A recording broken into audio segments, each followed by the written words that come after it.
Rivals Radio. Welcome back to Rivals Radio with Wally and Dee. It's draft day. It is, it's not draft day. Oh, right. The draft was last weekend. Yeah. We're Our recap. gonna do a deep dive Drafts. into the first round The first ever Pro League draft. of the first ever Pro League draft. It was historic. Yeah, so much to talk about, so many exciting picks. Some head scratchers. Oh yeah, for sure. Definitely some surprises. Looking at the first round overall, Mm-hmm. I think one of the biggest trends was this huge emphasis on defense. Huge. I mean, 7 edge rushers gone in the first round. 7. And then 6 cornerbacks. Yeah. I mean, every team is just loading up on defense. It's like they're all getting ready for like a defensive war out there. Well, I mean, you got to think about it. Last season was an offensive explosion. So many points. You know, if you want to win, You got to stop. you got to stop those high-powered offenses. Yeah, shut them down. Shut them down. Yes. But I think the biggest shocker of the night had to be the Austin Strangers taking Sean Smith at number 2. Oh, my God. I mean, nobody had him going that high. Nobody. He wasn't even considered a top 5 receiver prospect by most analysts. And they just traded for DeAndre Flowers. Another star wide receiver. I mean, I don't get it. I don't get it either. What are they doing? Are they trying to create like The most unstoppable. an unstoppable receiving duo? I mean, maybe.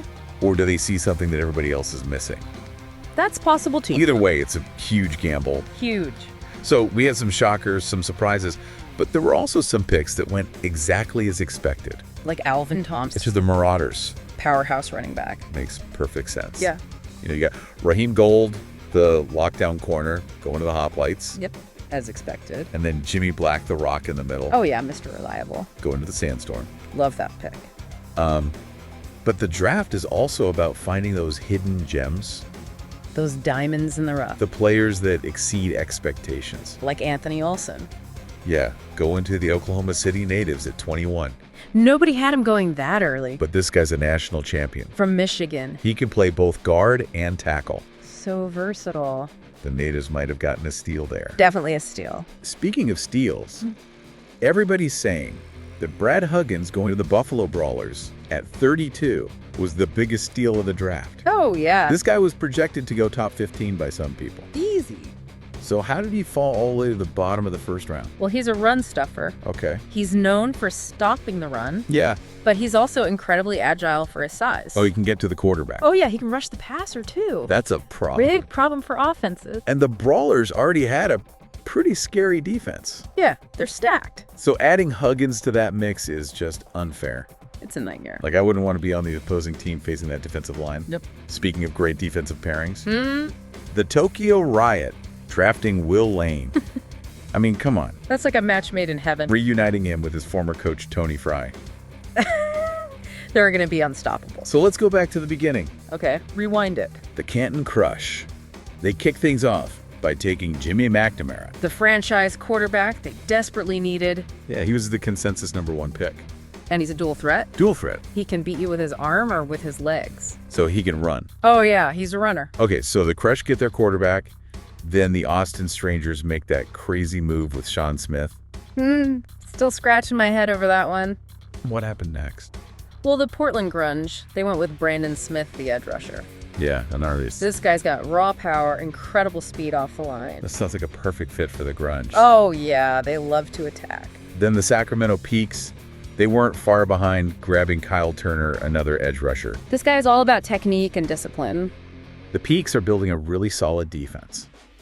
Quietly, but effectively. All right, so then we have the Tokyo Riot drafting Will Lane to reunite him with his coach.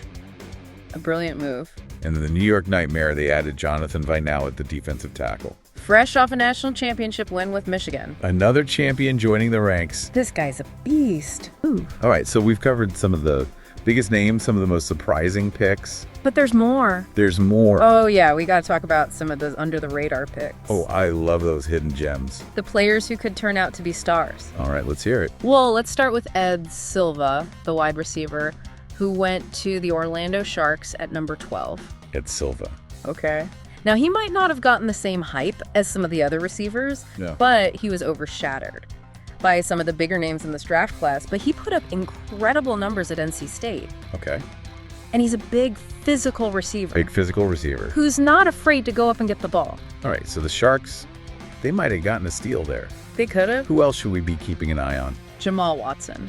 Jamal Watson. Okay. The running back who went to the Omaha Railstorm. The real stone. What? He's got that smooth, elusive running style. Hard to tackle. Very hard to tackle. Plus, he's stepping into a situation where he could get a lot of carries. Right, because the real storm is moving on from DeAndre Langford. Yeah, Langford's getting up there in age. So Watson could be their workhorse. He could be the guy.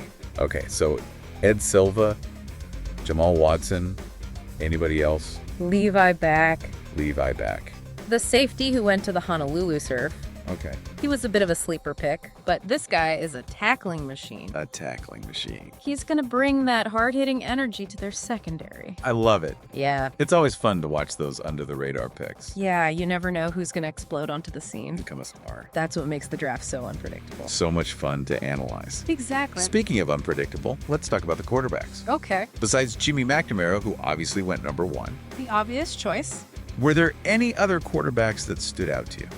Well, Buck McCarthy's story is definitely an interesting one. Oh, yeah, he had that tough national championship game. 5 interceptions. 5. It was rough. Yeah, it was rough. And it caused him to slide. All the way to the 3rd round. 3rd round, wow. Yeah, but he landed with the Chicago football department, a team that's been searching for a franchise quarterback. So it could be a perfect situation for him. It could be A fresh start. a chance to redeem himself. So you're saying Buck McCarthy could be the steal of the draft? He could be. All right, so let's talk about Smokey Smith. Ooh, smother. I mean, this is a guy projected to go top 5 by pretty much everyone. Everyone and their mother. And he slides all the way down To the bottom of the round. to the bottom of the round to Albuquerque. Dukes. The Dukes, what happened there? You know, the Dukes, they're betting on his talent. Smokey Slide was a big surprise. All right, so we've talked about the steals, we've talked about the surprises, the potential stars. What are your overall thoughts? I mean, the emphasis on defense was clear. Oh, yeah. Teams are prioritizing stopping power, Absolutely. creating havoc in the backfield. Gotta have a strong defense. And I also notice a trend towards building strong offensive lines, Yeah, we saw a lot of talented offensive linemen going early. which makes sense. You gotta protect your quarterback. Got to establish the run. It's all about balance. Offense wins games, but defense wins championships. That's the saying. So which team do you think had the best overall draft? Ooh, that's a tough one. I know it's a tough question. There are a few teams that made some really impressive moves. Like the Buffalo Brawlers with Brad Huggins. Oh, yeah, that was a steal. And Albuquerque Dukes. Yeah. Taking a chance on Smokey Smith. That could pay off big time. And what about the Orlando Sharks getting Ed Silva at 12? Another great pick. But if you had to pick one team One team. who stood out above the rest, I have to go with the Tokyo Riot. the Riot, really? Yeah. Why the Riot? Well, they drafted Will Lane. Reuniting him with his college coach. Exactly. Okay, that's a good start. But they also made some savvy picks later in the round. So they addressed their needs. Added depth to their roster. They're playing the long game, They are. not just chasing headlines. Exactly. The Riots are a team to watch. Definitely. All right, we've analyzed the picks, debated the steals, and crowned our draft champion. What's next? Well, I think it's time we tackle the big question. Which first-round pick has the most potential to become a superstar in the pro league? Ooh, the $1,000,000 question. Well, there's so much talent. But if I had to pick one guy, One guy.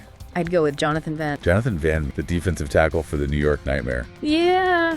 Interesting choice. He's got the size, the strength, the athleticism, and he's playing in New York. So you think that New York market is going to elevate him to superstar status? I think so. It can be a tough market, It can be. but if he lives up to his potential... They're going to love him. Okay, so Jonathan Van is your pick for future superstar. He is. Anybody else that you think could give him a run for his money? I mean, Brandon Smith, the edge rusher who went to Portland, Okay. he's got the potential to be unstoppable. And what about Alvin Thompson, the running back for Melbourne? If he can stay healthy, he could be a fantasy football legend. Running backs take a beating, though. They do. It's a tough position. And we can't forget about the quarterbacks. Yeah, Jimmy McNamara and Buck McCarthy. They both have the potential to be stars. They do. So many possibilities. How much It's talent. going to be fun to watch these guys develop. Absolutely. And that wraps up our deep dive into the first round of the Pro League Draft. We did it. We analyzed the picks Debated the surprises. and made our predictions for future superstars. Thanks for joining us on Rivals Radio with Wally and Dee. We'll be back next week with more in-depth analysis and all things football rivals.